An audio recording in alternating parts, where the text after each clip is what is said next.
Welcome to Level Up Academy podcast, where we explore the diverse set of skills that can be applied across various industries and professions. Each episode will deep dive into the world of transferable skills, discussing topics like communication, problem solving, critical thinking, and more. Join us as we speak with experts in different fields and share stories of individuals who have successfully transferred their skills from one industry to another. Whether you're a recent grad, a mid-career professional, or someone looking to make a career change, this podcast is for you. So sit back, relax, and let's discover how you can leverage your existing skills to excel in any industry. Welcome to Level Up Academy podcast. This is your host, Dr. Leland, a serial educator, an opportunities designer, and a compassionate leader.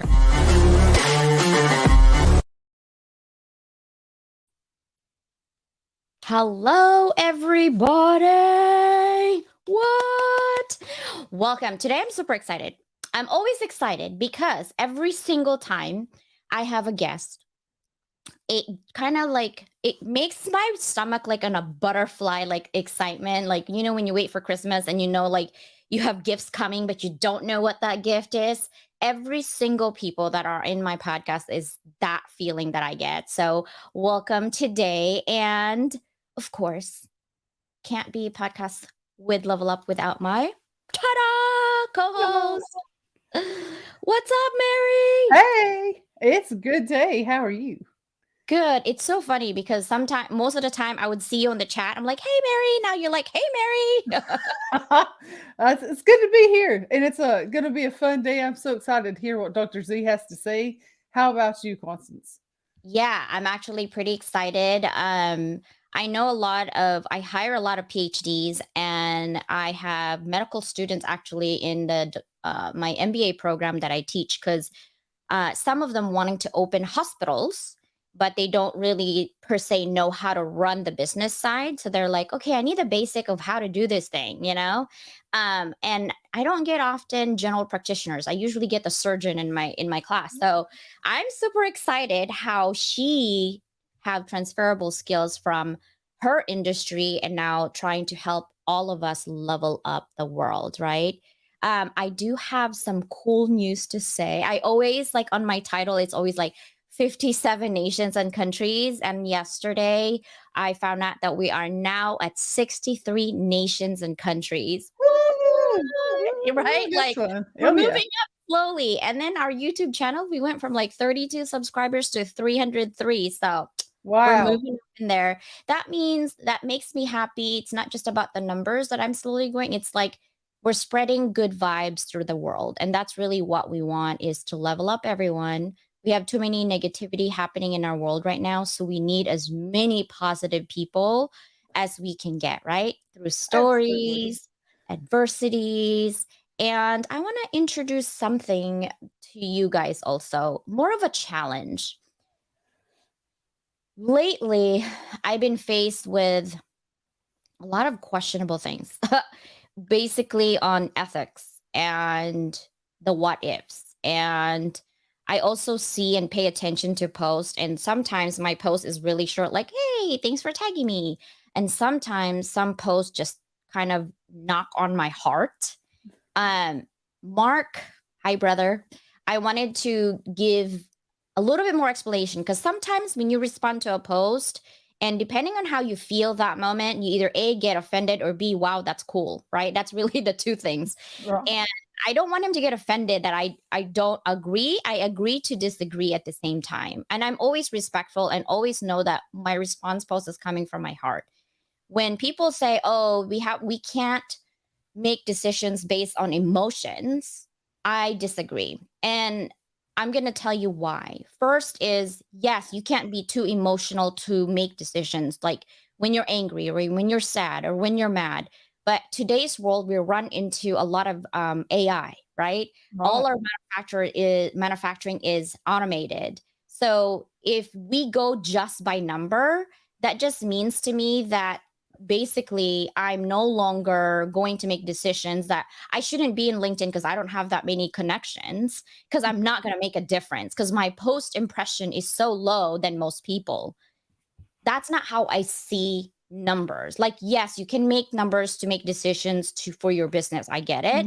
But to me, it's like, if I don't like you, I don't care if you have 100 million followers.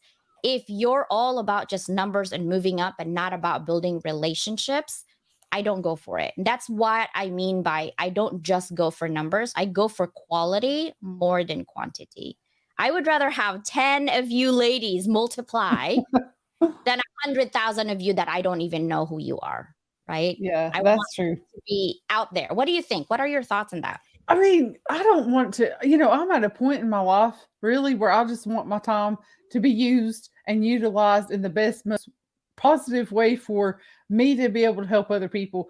And, really, some people are, I've learned that you can't work with them or you can't follow what they're doing because they're all about themselves. And that's really hard for me. So I like to be around people who are about helping others because I like people that's got my back. And if I come to you and I say, hey, Constance, I need this thing, a personal, personal favor or question, I know that that little smaller tribe of people will be more likely to have my back than me going to somebody and saying, hey, I don't know who you are. I don't know what you're about, but here's this thing, right? So, and who I can help, who your energy syncs up with is really important. So, absolutely, Constance, I agree with you.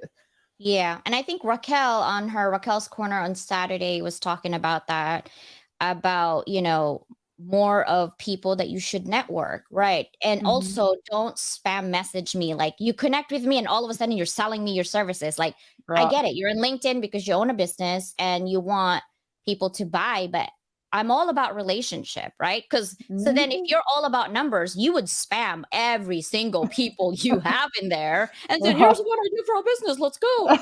Like, what?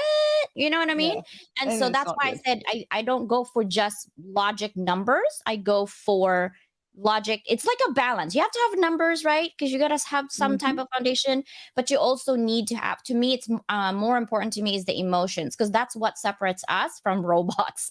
10 years from now, we're going to be run by robots. Our president's going to be a robot. It's craziness. Anyway, I cannot wait for this conversation. I want to bring this book because this amazing human being that we're going to talk today, Oh. Dr. Miriam, okay, is a general practitioner, and she created this book, The 3G Cycle of Life.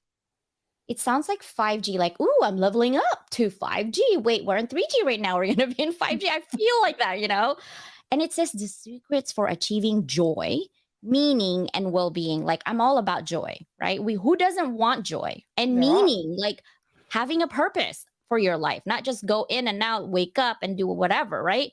Like today, Mhm. I'm telling Mary I'm on my gym clothes. I apologize, but I didn't have time to change. And my daughter's like, Mom, we got to work out. I'm like, fine. I have. And I did work out, and I'm like, ooh, I don't have time, so, and well-being. So without further ado, are you ready? Yeah.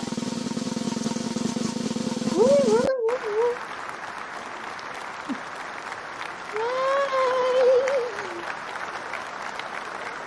Ooh. Welcome, you're on mute, Dr. Z. I'm sure she was saying really beautiful things. I was saying, yes, I was saying, hello, lady. Thank you so much for having me. Yeah, we're so glad you're here. I am showing that I am not perfect, right? You are using your sport and clothes, and I am fighting with the mute button. So that's, showing facts, not Right? numbers. Technology, like, it's never perfect, but at least we know how to roll with it, right? It's like, okay, whatever. Just put it out there. It doesn't matter. We're not perfect. We're not robots, right? That's what separates us for sure. Thank God. Yeah. Can you see me, sister? You're still showing LinkedIn user. I love you. She's in the Philippines. It is midnight, and I told her to go to bed and be a team replay. But no, she's here today. Yay! Thank Yeah. you. That's So Samantha. fun. I love her. When she is like having issues in there, she goes and calls me on WhatsApp, and I'm like, hold on, I'm in live classroom. I'm teaching. Like, oh my Funny. God. So welcome. And thank you so much for being here and taking your busy time. We know that you're busy, but I wanted to highlight you because when we had a coffee chat, I was super impressed with what you're trying to do and how you're leveling up, right? Leveling up. your community, and now we're leveling up the world with this conversation. I wanted to go back 20 years. Think back 20 years before and how you are today. Like, give us some juicy timeline there. What has happened? So funny, 20 years. I don't know why you picked that number, but it's a very significant, actually, it's a very significant number. That's the amount of years that I have like a physician. Those are the years that I have been practicing medicine. So it's a very interesting number. So 20 years ago, I was in Peru. I was almost recently graduated, trying to see what I will do with my life, where I will work, what specialty I will have. At that time, I remember that we were going through very challenging times in my home. My dad decided to. It's very interesting that this happened to my dad too. He left a job because he was not comfortable with the way that it was being run, and he thought that he didn't belong there anymore. And I was looking for a job to help my dad and my mom at that point, just recently graduated. So it was a very challenging time with a happy ending. And now, 20 years later, 10 years later, I was doing something similar, right? Starting from zero in this country, trying to find out what I will do with my life, getting married, started to create a family, having kids, applying to residency, learning English. And fast forward, I am here. I quit my job as my did because I didn't belong to a place, because I had different ideas of what I wanted to do with my life and how to do it. And I wrote a book, and I am trying to transfer a little of my experience, the things that I learned, the things that we should be avoiding, like running away from, and saving some time and effort and tears from others, trying to Oh. help others to achieve a happy, joyful, meaningful, and life full of well-being, like in the book. You know, Right? it really sounds like you've gone through a lot of adversity to get here, right? To get where you are, to get where you are in your practice. Can you think about one of those specific times about something that was really hard and challenging, and how you kind of got through it, and what helped you stay positive? How did you discover the pathway that you're on now? So it will depend tremendously at what time of my life things happen. If you will ask me truly 40, no, almost 40, a little less than 40 years ago, 30 years ago, I remember crying for days because I bought this beautiful dress, strapless without, right, and I got to the beach to get burned, and so I will look very sexy at 17. And it was the first time that I was going to a big dance for New Year with a guy that was older than me. I was very excited about that, and I got so red that I was not able to go back to the beach again, and I had this white marks and the dress. And I promise, it's embarrassing to say this loud, but I promise that I cry all that week, and I was Oh. suffering at it was a drama, you know. And I ended going because my mom told me, you are not staying at home, so we use some makeup. And I mean, if you see the pictures, the lines are there. uh, Wow. and I didn't die, you know, nothing wrong happened. I actually enjoyed. And I believe that you collect these experiences, right? Maybe overlooking situations and finding out that nobody died after those, that everything is okay, that you survive, and you start learning things. Today, I see life very different. I embrace challenges as opportunities to learn. Doesn't mean that I'm not suffering, right? Excellent example is for me what happened during COVID, being far away from my parents. Mhm. going back home 2 years later and finding that my mom is not able to recognize me anymore. And what I am doing right now for that and how do I cope? Trying to be more present, trying to go frequently, trying to use the time when I am there to hug her and kiss her and laugh with her no matter what. Um, and enjoying what I have and trying to, no, it's not to block what I don't have or but just put it aside, right? And remember that while I will be crying and upset and asking like why this happened to me, I am missing the opportunity to use the time in a better way. I love that. I love how actually it's all I'm listening to you, and it's like the mindset that you have learned to pivot from. One could see it as an adversity. You actually see it as an opportunity to enjoy life because you still have your mother today.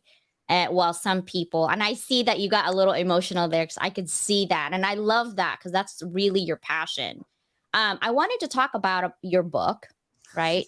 I'm sure it's about leadership and emphasizing the importance of like empathy and emotional intelligence.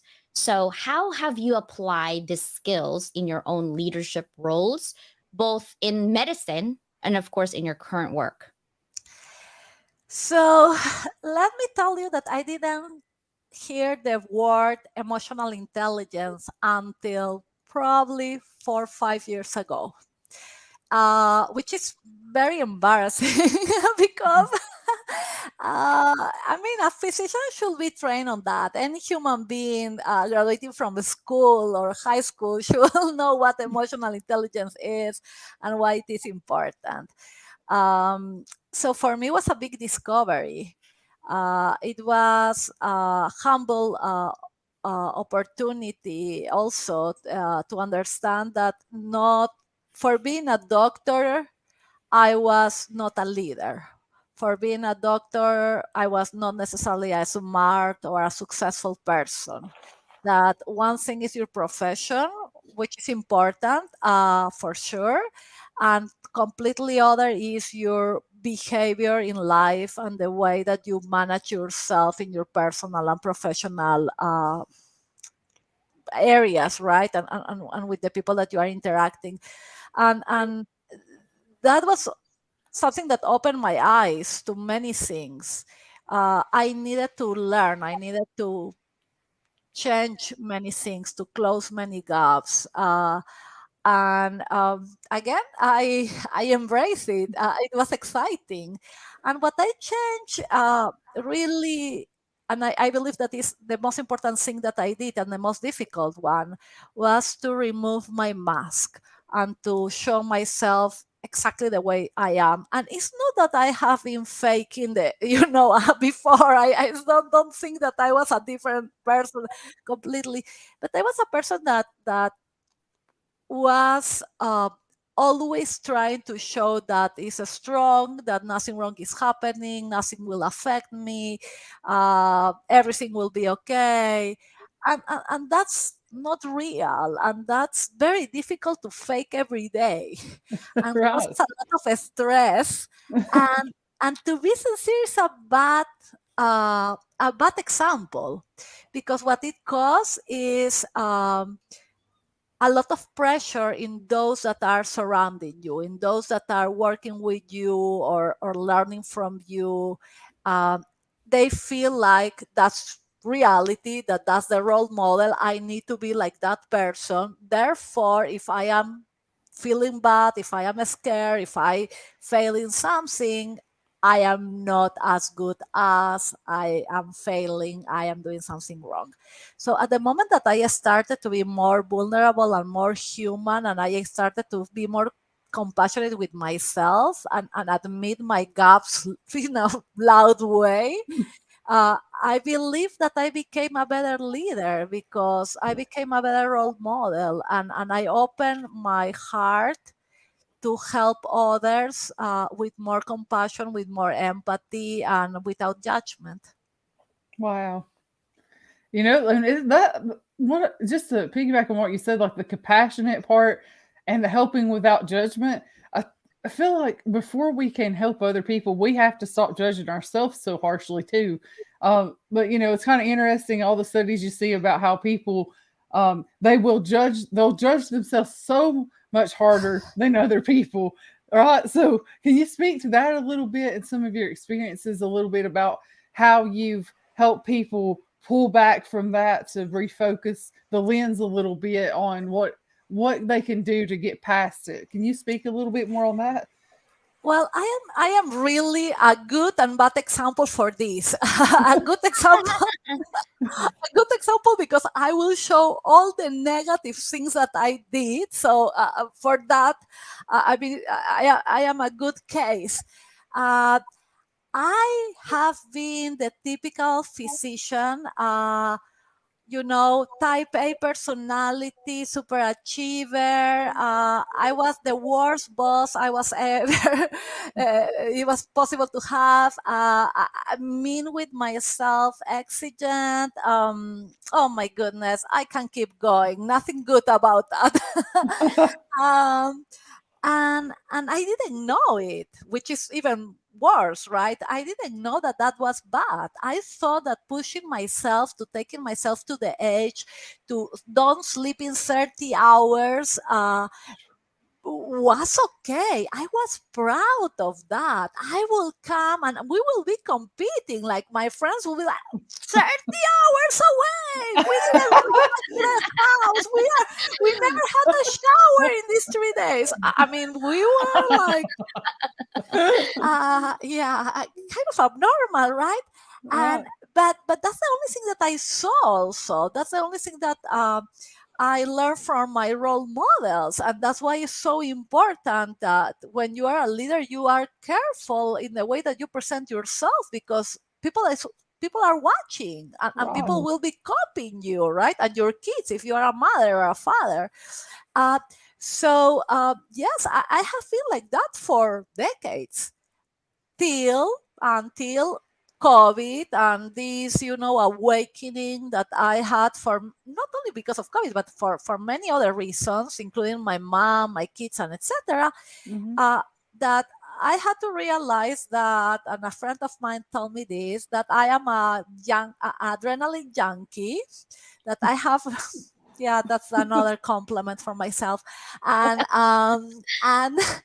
that I don't I didn't know how to live my life in a way where I was being. I was always doing, doing, doing, doing. And I thought that that was the only way to be a good doctor, to be a good person, to be a good mother, to be, to be, to be, to be. I was doing in order to be. And the truth is that we need to be, and we need to take care of ourselves. We need to set boundaries, and we need to um, understand that our value doesn't come in diplomas or certificates or the car that we drive, or yes, I have right now a CV that many will never have, for sure, and I'm proud of it. Yes, and I am triple board certified, and the question is, how is that helping me right now that I have a mom that does not recognize me? How is that helping my kids when they were crying and afraid that mom will die because she was in the hospital during COVID, and they were here prisoners for 2 years? It It doesn't. doesn't. It No, doesn't. no, it doesn't. That's why I said the degrees, money, materials doesn't actually help you, right? And that's what I do. What I do, it's because I found my purpose. I have such big ambition. You don't even want to go in my head right now. Like literally. I'm afraid to go in my head. Okay. TJ, are you like checking yourself out on something here? But I've always believed since I was little, like my grandma used to tell me, be careful what you wish for, it would come true. I'm like, oh, I wish for an Italian husband. Like that. I was in the Philippines, okay? Like I was 7. And my grandma's like, be careful. I'm like, Ma, it's never gonna happen. Like I'm in the Philippines. I'm like 10,000 miles. It's like, I would have to go to Italy or somewhere, and mom's like, be careful. And guess what I got for 20 years now? An Italian husband. Like, seriously. So yeah, then I get to wish, and I'm like, oh, I wish I would have 2 girls. I got 2 daughters. Just be careful with the Oh. drama that you're having. I'm an only child, and I was like, oh, we gotta, my husband's also an only child. We gotta have 2 kids. So when you have 1 child, you're a parent. When you have 2 kids or more, you're a referee. Stop doing that. Don't do this. Go away. Go to your room. Like literally all day, night. Even at their age, I'm like, dude, you're a young adult. Like, stop. She's gonna be 19, and she's just like, nah, with her sister. I'm like, what is happening here, right? But it's crazy. I want to talk a little bit about your book, because I do want people, not just because that you wrote the book, but I want them to reflect on, when people write a book, it's really about a portion of themselves. It's not the whole of themselves. It would take years to write your book. Like Lonnie, write so many books. I was like, Lonnie, we got to talk about this. Like, you know what I mean? Because it would take when you write a book, it's only that portion of what you want to share to the world. And I want you to share a little bit about your book and what it's all about and how you got there. Like, why did you decide to, create a book? Nothing in my life has been, how I say this, done in the regular, typical way, right? And again, probably forcing me to be resilient. I didn't have a choice. I had to learn how to survive because things will happen like that. The book came as a consequence of me being very upset with the healthcare system, with what was happening with COVID, with the level of abuse and discrimination that I was witnessing, not directly to me, but to others, that was making me so upset. And I feel like probably the last drop was learning about the level or the numbers of suicide that we were suffering in the US, 46,000 per year. Even before COVID, the numbers were not much better. And in the case of physicians, 400 physicians dying per year that we are aware of. And suddenly learning that kids in the age of my kids, between 6 and 10 years old, we have 500 of them dying by suicide yearly. That was, I mean, again, I know that numbers are just numbers, and in this case it's even more valid because one of these lives, right, especially when you talk about a kid, represents a complete family that is destroyed. And the statistics show that when someone dies, there are 150 people affected by that death. It's like there's a ripple effect. So we are talking about such a level of drama, right, and trauma around these situations. And the biggest question is why? Why is this happening year after year, and why we don't see this on the news? Why we don't see this on TV? Why we don't see? I'm not talking about the deaths per se, but why we are not talking more about mental health, why we are not talking more about prevention, why we don't improve the healthcare system in a way that we have access to that, why we don't remove the idea of discrimination and biases and stigma to save lives. This is not a commodity. This is not, a cloth or a fashion. We are talking about the life of 46,000 individuals, parents, kids, friends, that at some moment they felt that they had nothing around, nobody around, that there was not a reason for them to be here, that they had so much pain, emotional or physical, that they were not able to continue being here, part of our community, our lives. And I asked myself, why? We can do much better. And I feel like at the moment that I saw in the news that one woman, physician with kids, took her life, I started to ask myself, when is my turn? What's the difference? She's almost my age. She's a smart lady like I am, right? I mean, we are both physicians, we are professionals, we are successful, we are married, we have kids. What's the difference? When will be my last drop? What will have to happen so I am her? And how do I avoid this?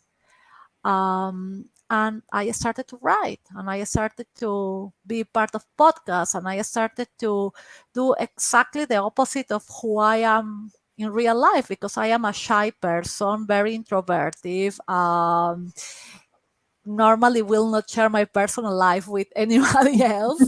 And I went and Yeah. I went out of my comfort zone, including to talking, in front of people with my accent and my, my grammar errors included, and and go out of and say, I will not be a witness. I refuse to be a Wow. witness of this. I am not watching this movie. This is a horror movie. I'm not watching it. I will do something about it. And for anyone that is hearing me today, please don't be just witness of your life and the life of others. We all have the power to do things. We all have the power to contribute, and not deciding to do nothing is a decision. Right. You are still deciding. So when you believe that, okay, I will not take a decision, I will not get involved, you are being involved. You Right. are taking a decision. Your decision is to not do Do something. anything. Yeah. Wow. Wow. That's really a lot to think about. Like, I will not be a witness. Wow. Because we know it's happening. So what can we do? We have to come up ourselves and help pull people up as we climb. It's such a it's such a beautiful dance, right? Like, so sometimes we have to give, and sometimes we have to give ourselves, right? So sometimes we have to think about that. And that's a really beautiful thing that you're doing to help break that mode. And specifically for physicians and nurses and the medical care, um, I specifically saw the unemployment card side because I worked and trained at a bank during COVID when it first started. So we went from 5,000 calls to 25,000 calls. But I constantly told my agents and told myself, think about the medical field right now. Think about them and how that's impacting everything. So can you start like how like maybe start at COVID and kind of move forward to now, how what you want to specifically see happen, from where things have been to what you think would be beneficial in the field for nurses and for doctors and for folks to feel supported in the medical field. Can you speak a little bit to that?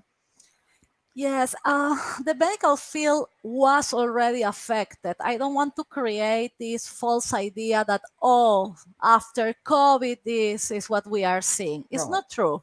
That is not true. The truth is that the healthcare system has been broken for a long time. These 400 physicians that I mentioned before were already part of the statistics before COVID. We are talking about the 2020 to 19 before that. And the truth is that even we estimate the percentages of burnout and depression that right now are impossible to believe. Like 65% of physicians are admitting being burnout, and we have 60% of physicians admitting being depressed. From them, 30, half of them are clinically depressed.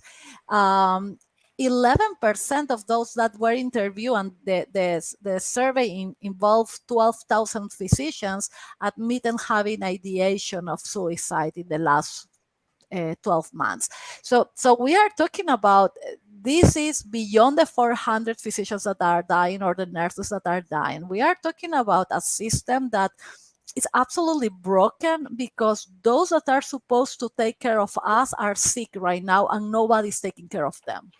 When Right. you go today to an emergency, I mean, if you throw a coin, you will have more luck to have a healthy physician that in reality, right? The probability is that 65% of those that are in the emergency room, and they will be helping you during a heart attack, a stroke, an appendicitis, a gun, trauma, probably or is depressed or is burnout or is both. And the rest of the stuff too. And we are deciding under those conditions if we will do or not certain things to save your life and to make sure not only that your life is good and you are alive, but that may affect also your ability to go back to normality and to your work and to society without any disability and etc. So if that is not scary, and if that is not a good reason to pay attention to this topic and to try to fix it, I mean, forget about the doctors and the nurses. The community is the one that is being affected. It's the community the one that goes to the hospital and receives care, right? It's all of us as part of the community, because doctors, we also go to doctors. Yeah. So this is scary.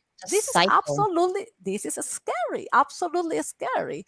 And besides that, sadly, we have a system that is run by non-doctors, non-nurses, non-healthcare workers, and I don't want to be in any way mean or disrespectful. I want to be even naive, if you will allow me. I don't think that they necessarily have bad intentions, but they are not doing what is correct for the healthcare system per se, the community, and for doctors and nurses. I'm glad you said that, because in academia it's the same, in corporate world it's the same, right? And Mary can attest to this too. When decision makers up above make decisions, like let's say for the education system, right? All the executives are looking at numbers, not the people that are in there, not the people that are affected, not the people that are having to hustle 3 jobs while going to school, by the way.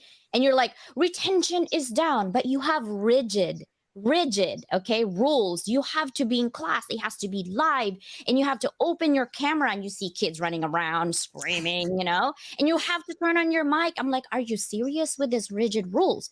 But if you're going to go by numbers, that's what you see. You have to all this because it's part of retention. And people who create rules are not even the people that are going to teach these kids or these young adults or these adults, right? And that's why I appreciate so many colleges that I've been to as a dean, because I teach classes that I'm creating, because I can change them. And they're like, why do you teach? I'm like, I love to be with my students because I want to hear what their pains are. I want to hear what they want to change. That's how I can retain them. They're like, you're crazy. I'm like, I know, but still, this crazy idea will work. And that's how I retain my students. But that's like mind-boggling when people make changes and they don't even understand how the changes works. Or if you're in sales, right? And they basically tell you, oh, by the way, you need to change these numbers. I'm like, have you seen that we're on recession right now? Like, people can't afford your luxury items for $500,000. Like, are you with me? You know what I mean? Like, that lack of reality, right? It's a parallel world. Absolutely. It breaks my heart and breaks my mind, because again, I don't think that this is necessarily bad intention, but the priority numbers are empty. Especially when you talk, and I'm glad that you are bringing education. I have so much respect for the teachers. I mean, when I saw them doing this couple of years of teleeducation, I mean, my complete respect for them. And my sister is a counselor in her school, and what she's seeing today with small kids and with teachers, it's heartbreaking. It's really another broken system in so many levels. Yeah, and that's again the problem. We need to go back to see humans as humans, not as numbers, not as machines. We need to bring humanity to the systems, and we need to understand that right now, trying to go back to what we had before is not only impossible, but it's incorrect. We are not as a society who we were before COVID. We are I hope we are not. I hope we learn something after all this suffering and after all this confrontation of ourselves with reality. Something needs to change, and needs to change ASAP, like now, yesterday. I wanted to also address you being introvert, because I was shocked when you said it. I'm like, no, you're not. There's no way. And then you're like, I don't know about my accent. I'm like, no, I love Mary because of her accent. Like, when I get mad, I will be speaking languages. I have no idea how it came in my head. I used to speak Old Latin. I know it's a dead language, but my grandmother is Castilian, which is from Spain. And so she only speaks Old Latin, and Visaya. But she lives in the Philippines. But anyway, it's complicated. So when I get mad, my husband's like, what language was that? I was like, I don't know. It just came out. Like, I'm glad you didn't understand it. You know what I mean? It's really bad. But he sees my face. So I love accents. Like, I think that's sexy. Like, to me, accents is like really cool. I don't know. I think so weird, too. but yeah. Before we end, sorry, Constance. Do you mind? Where were you from before you came? Me? No, well, you both could tell me, because I think you both have such an awesome accent. Well, I am Peruvian. I am a Latin girl, you know. Oh, Ricky Martin and all this stuff. Oh yeah, Shakira. I love it. I just wondered for myself. Okay, go ahead. No, I have an accent, especially when I get pissed. Like, you will hear it. In 6 different languages. It could come out Chinese on you sometimes, or it could be Tagalog. I don't know what's happening there. Just depends. But I grew up pretty much everywhere in Asia. Like, I've traveled everywhere. I think the only continent I've never been is Antarctica, which is also missing on my podcast. So anybody knows anybody in Antarctica other than penguins, please let me know. Wow. And I have not been to Europe. I've been to Australia, been to New Zealand, been pretty much most states in the United States, been everywhere in Asia for sure, because our business in our family is textile. So we travel everywhere because we did manufacturing for a long time. And then I settled in America, and I'm pretty much here for station like 30 years now. I go travel once in a while, but I don't. But I pick up accents. Believe me on that one. Oh my gosh. I do want to talk about, what is 3G cycle? Like, how are we able to use this in our daily lives? So I'm trying to translate that to Spanish. I am actually working with my dad. He's helping me, and we are translating together the book to Spanish. And we are trying to find out how we will do that with the 3G, because we cannot find 3 words that start with G in Spanish that mean the same. So 3G comes from the idea that life is very similar to a video game that is not linear. And that's how I see my own life. I see myself selecting a game, entering into the game, and trying to play and collect the hearts and the gems and throwing the bombs and jumping and etc. till sometimes you are killed, and sometimes you are able to cross the line, and yay, level 2.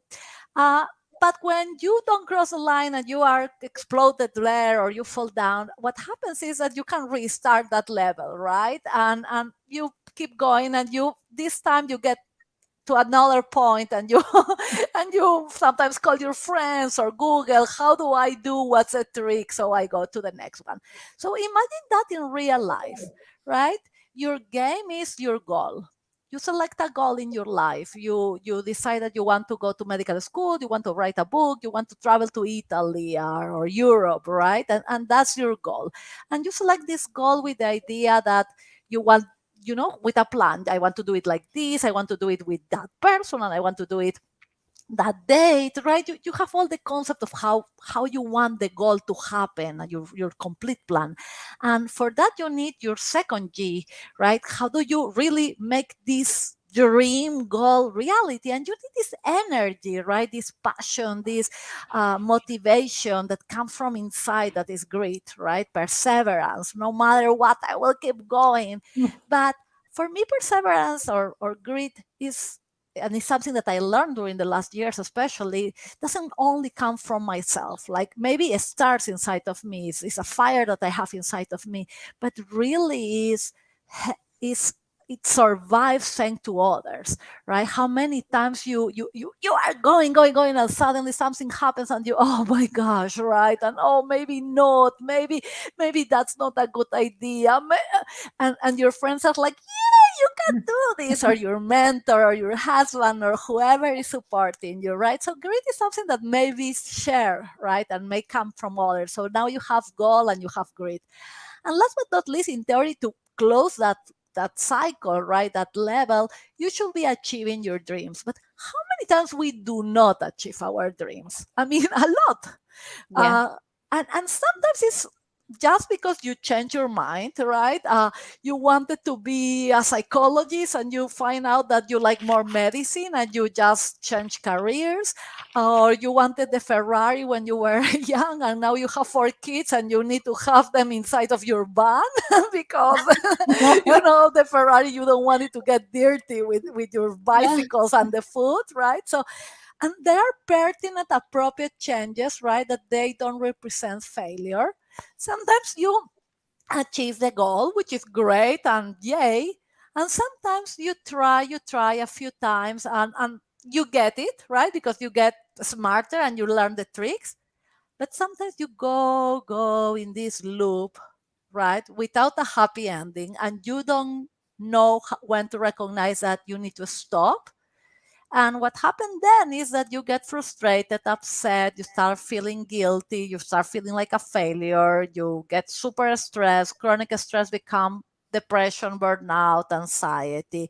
And it's not crazy to think that the end will be a negative and it may even include suicide. So for me, what happens during this cycle that replace really goal as an outcome is growth. Because if you allow yourself to learn from the good things that are happening during the cycle and from the bad things, right? Negative things, these things that we say, oh no, this happened to me. Now what? Now be creative. Now ask for help. Now find another way. Now Now come evaluate if you want here in it. a podcast. Now I am And I love talk that. about it. You know, I mean, maybe you could find maybe you could tell us this, like, how do you take the minivan into souping it up for a girls' night out, right? And you could be the driver of the minivan and all the girls in the back and everybody going, on a crawl somewhere. That's what I'm thinking. I think I will take my 12-seater and we go in a driving. I pick up Mary first. Yeah. Wait, I gotta pick up people from Texas. Yeah. And I think Oregon. Janice and Susanna is in there. Man, I have all a zigzag. Yeah. And then go to Colorado. I think Johanna is in there, my twinsies. We have the same birthday, 7-11. It's so weird. I'm like still weirded out about that. And then we're gonna pick up people in between, and then we just end up in Florida and party all night in Miami. Where are you, Dr. Z? Oh. What state are you in? Miami, Florida. In Yeah. Miami. Yeah, there we go. See? And I Close see is a good idea. Lauren Rosario here in our chat, so she will join us, I'm sure. Yeah, I Oh, see her. There she is. She's actually learning. Yeah, Yeah. let's see. Janice is like, let's go. think I it's great. do. Mary, do you want to Yeah. close the loop?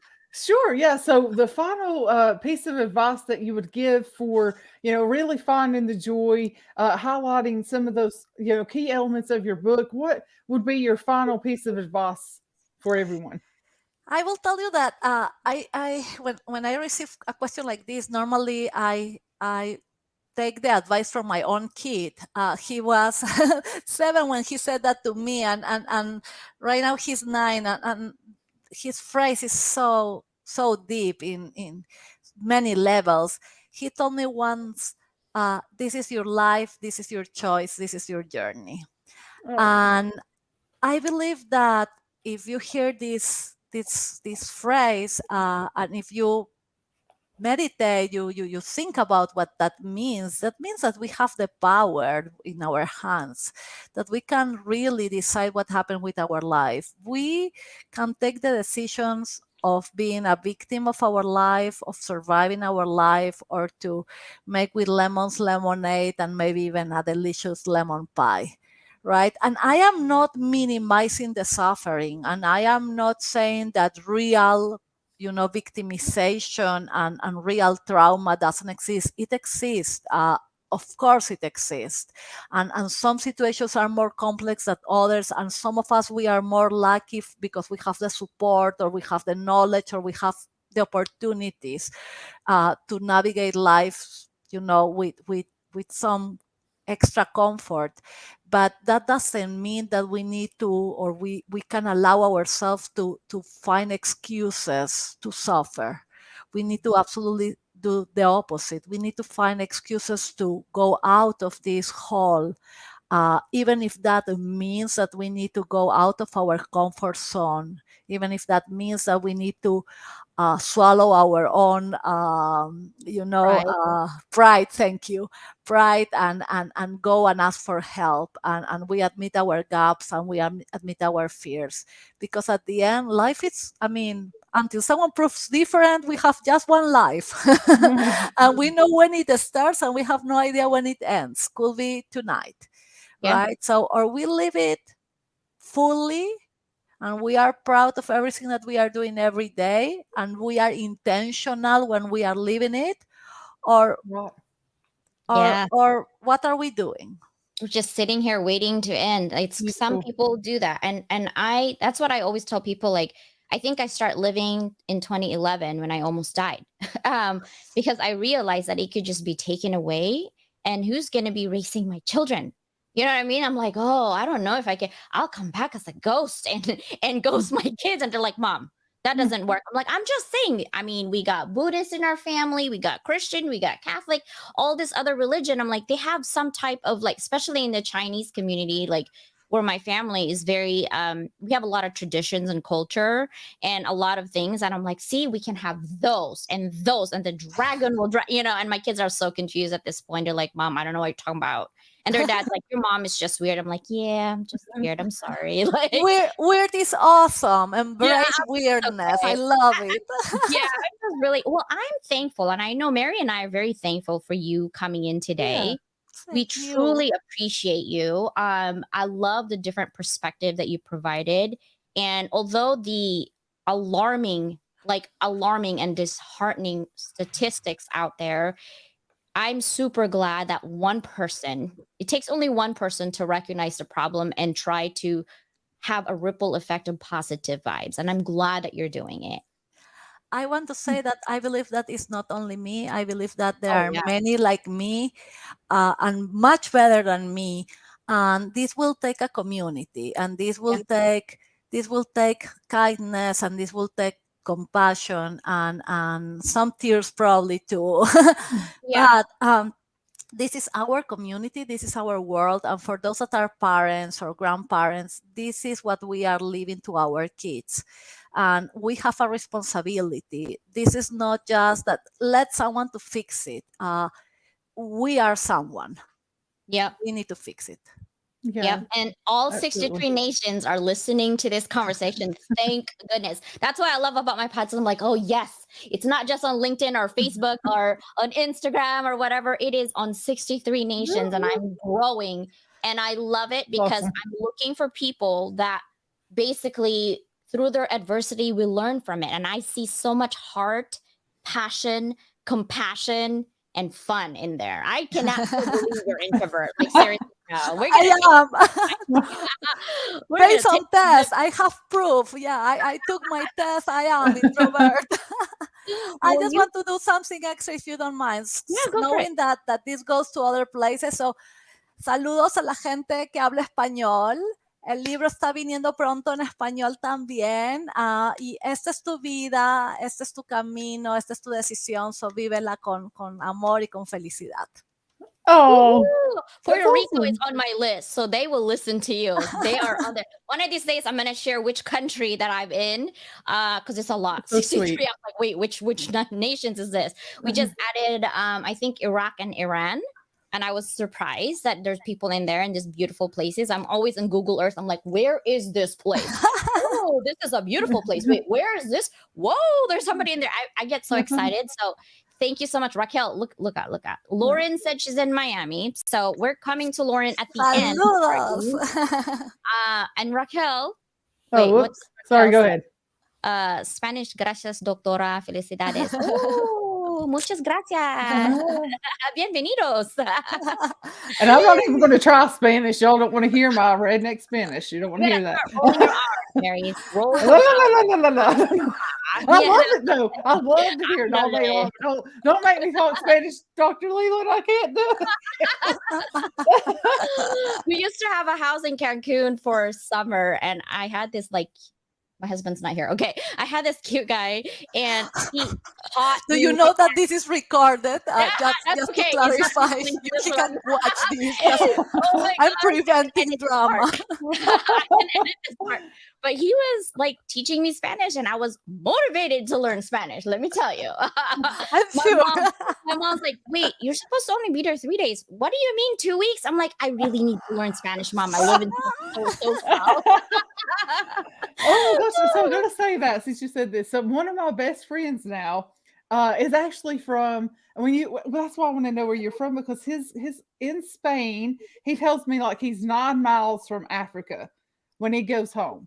So he's a high school Spanish teacher in Wow. America, right? Like not far from where I live. And we actually met on Meetup. And the reason I reached out to him and said hello is in his picture. It was like a guy with these giant peppers in the background, like stuffed big giant pepper costume guys. And I was like, this person's weird. I'm going to see what's up with him. And we talk all the time. And so when you started speaking, I was going to tell you this after, but it came up. So when you started talking, I was like, yes, I want my friend Danny. I was like, oh, that's my friend Danny. So that's really cool. Anyway. All right.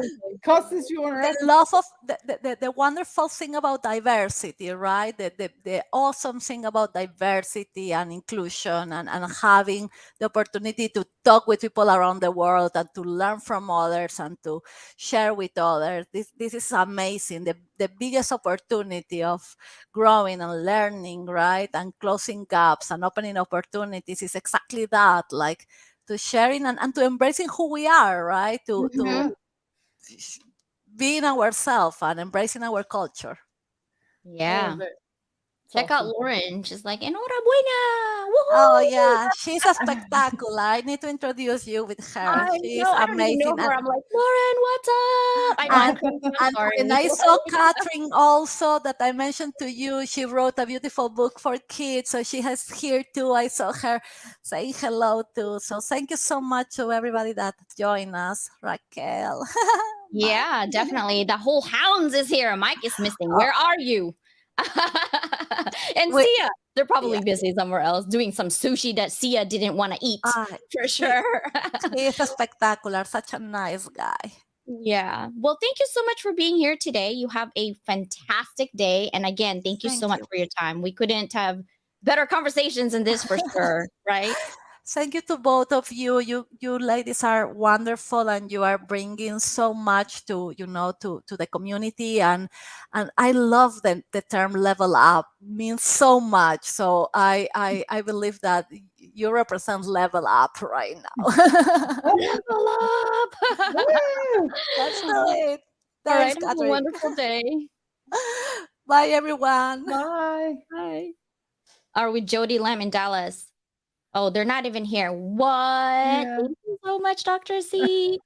All right, Mary, what are we doing today? You did froze, by the way. I did. I just kept smiling. I said I saw it freeze. I was like, well, I'll just smile so it looks like we're in the same position when we come back. I think that's a trick. True. Anyhow, I love what it. were you saying? I'm sorry. Go ahead. No, but tomorrow it's actually super exciting, guys. Tomorrow we have the same, like from 9 to 10, it's the same, but this one is a doctor in sports medicine, and Dr. Doris Liu. We actually met in real life, but I was her team lead for a while now. Probably like almost, I've been team leading for what, 10 years, almost 10 years now. And I've only met her recently, and I didn't know she does yoga and all this cool stuff. So tomorrow we'll have meditation in here live with guided meditation. So she'll have sound for you to calm down your anxiety, because we're all edgy. I'm edgy a little bit this week. And so she'll have guided sound. She'll also have breathing exercise, and it's all hands on tomorrow. So if you guys have time to sneak in that meditation, come in tomorrow. So what do you think about Dr. Miriam?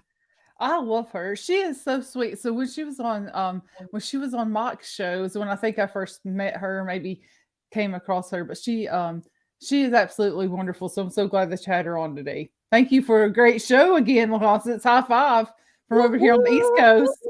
I Oh, by the know. way, I got to throw in that. So this is the same time tomorrow, 12 Eastern, 9 a.m. Pacific. So just add Yeah. that to CST is like 10 hours, 2 hours. So yeah, I told even America, and I was like, sis, you got to wake up. You want to go to sleep soundly. We're gonna have soothing meditation. I don't have a soothing voice, but Doris, I mean like ocean drum. I'm like, what is an ocean drum? That's And cool. she said, I'm like, I'm buying one. I'm buying that particularly. If you live in an area where you don't have an ocean, you need an ocean drum. And I'll show you what an ocean drum is tomorrow. Right? Woo! That's gonna be Woohoo! We'll see fun. you tomorrow, guys. Don't forget Thank to you level all. up, be intentional, and look at life like it's a like what Dr. Z said. It is a game, but make sure that you have intentions and just have fun today, right?